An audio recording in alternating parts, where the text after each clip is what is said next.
Facebook recently reversed their decision to take down all of Australian news content after international backlash plagued that tech giant.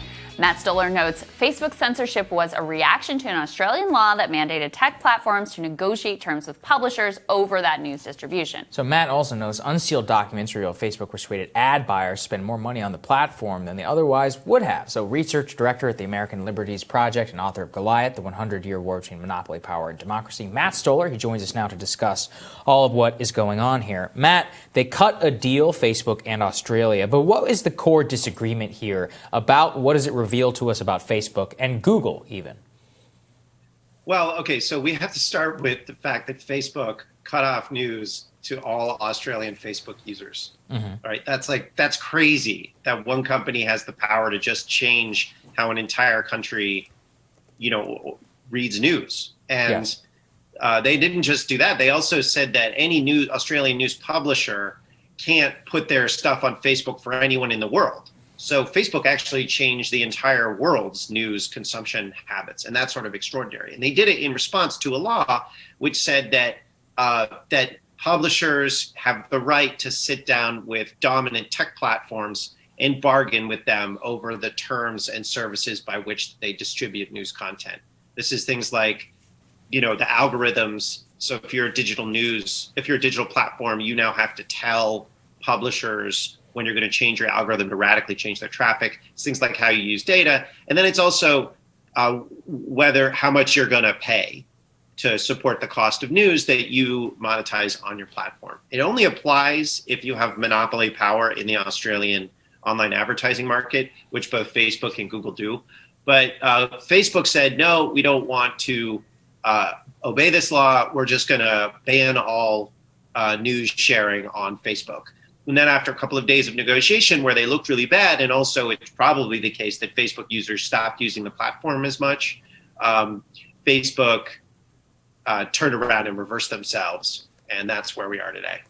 So I saw some leftists argue at the time, basically, good. It'd be great if news was less, prominent on Facebook and fewer people use Facebook. So maybe we should celebrate this decision. What did you make of that argument? Well, look, this is not a perfect law. I think these platforms should be broken up and we should get rid of targeted advertising. But the basic idea is that what's important here is that the government is saying the rule of law matters. And we're going to pass a law and we're going to tell you to do things that you don't want to do. And Australia was succeeded in doing that. And that's incredibly important because the other part of I wrote that newsletter, the other part of it is Facebook was just caught lying about their potential reach and defrauding advertisers. Last week, the documents came unsealed. And this is the third time they've been caught in the last 5 years for doing this. And we have a problem with the rule of law being applied to the powerful and being applied to these tech platforms. So what Australia did in applying the rule of law to Facebook and Google and telling them, here's how you're going to operate in our country is incredibly important. It's probably the first time we've seen a Western democracy do that.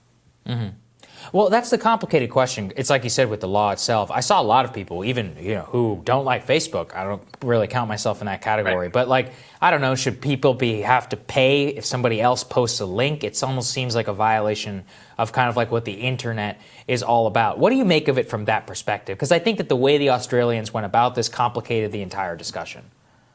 Well, okay, so there's a couple of different aspects of what we're talking about. So this is not a bunch of tech lobbyists essentially confused everyone by saying that this is a link tax, this will break the internet, and they really misrepresented the law. I don't know if they read the law or not, but what the way the law works is it says if the antitrust agency in Australia determines that you have an imbalance of bargaining power, right, you're a monopoly, then they're going to designate you as a digital platform. And this is sort of a kind of an abuse of dominance legal standard. And if that's the case, then you have to negotiate with publishers, and they can negotiate in any number of ways. It doesn't have to be via link. It can be, we'll cover a cost of your overall news gathering budget, or we'll do a lump sum payment. Or if you can show that we have actually add no value, if publishers add no value to digital platforms, you don't have to pay anything at all. So there are a lot of different ways to actually that the law actually works. What happened though is that kind of these cyber libertarian tech lobbyists just kind of confused everyone by saying, oh, this is really an attack on the internet, or this is kind of like an attack on, this is a link tax, or, but it's really just an anti-monopoly law. It only applies essentially if you're really powerful. And so, Matt, what was the deal that Facebook ultimately came to under duress here? And what do you think it says that ultimately they did kind of cave to public pressure and reverse their original decision? Well, okay, so Australia said, all right, right now, you have to negotiate for 90 days, and we're gonna let you, negotiate for 150 days. So they got 2 more months of negotiation with publishers. The amendments aren't online, so I haven't been able to read them, but from what the reporting says, it doesn't seem like Facebook got anything. They just conceded and got to save face. And what this says is incredibly important. What this says is that really what we're facing is not the problem of Facebook. We're facing a problem of public policymakers who refuse to wield power. And when a government like Australia, which is a relatively small country, chooses to wield power, big tech caves. And so that's what we need to understand. This is a model. I don't particularly love this law, but the idea of just enforcing the rule of law is something that enforcers all over the world and public policymakers all over the world need to start doing. And what will happen if they do is that big tech will cave because they have to. Really interesting. Matt, thanks for joining us, man. Really appreciate it. All right. Thanks for having me. Of course. We'll have more Rising for you after this.